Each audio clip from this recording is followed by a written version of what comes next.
My name is Jason Scott Montoya. As an American, a Christian, and a lifelong Republican, I'm voting for Kamala Harris. As an American, I see my vote for her as one for freedom and against tyranny, for taking responsibility and against blaming others, for honest election outcomes and against election lies.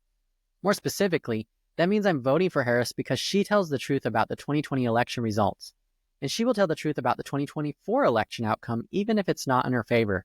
She respects the constitutional separation of powers. She will willingly cede power when her time is up.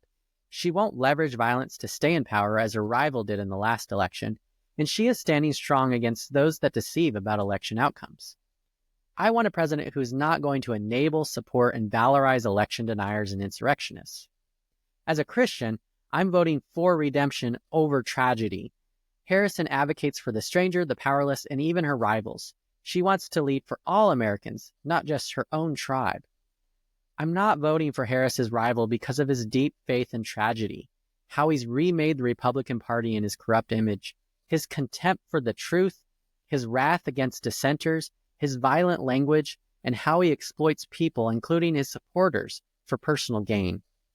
On the flip side, I'm impressed with how clear and sharp Harris's message has been.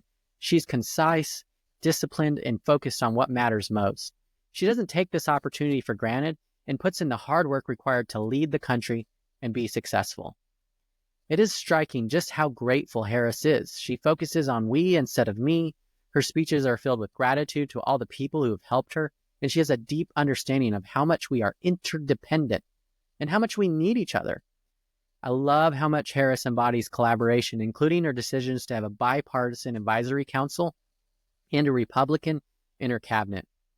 While it was not necessary to garner my support, I'm also grateful for just how much Kamala Harris has moved in her policy positions towards moderate Republicans such as myself. She's embraced many ideas that her Republican rivals have completely abandoned. And Harris is also human. She's strong and articulate when needed, but also vulnerable and fun at other times. It's nice to see the humanity of our next leader, not just the strength she embodies. Lastly, in response to her opponent's intellectual weakness on complex matters and his inability to refrain from childish name-calling, Harris's press releases are incredible, and I'm here for more of those. So, this year, I'm voting for Kamala Harris for President of the United States of America. Fundamentally, for me, it's about country over party and unity over division.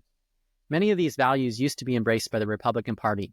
I'm thankful many of these abandoned values have been picked up by Kamala Harris. Now, go vote and tell others who you're voting for and why. Post in the comments below.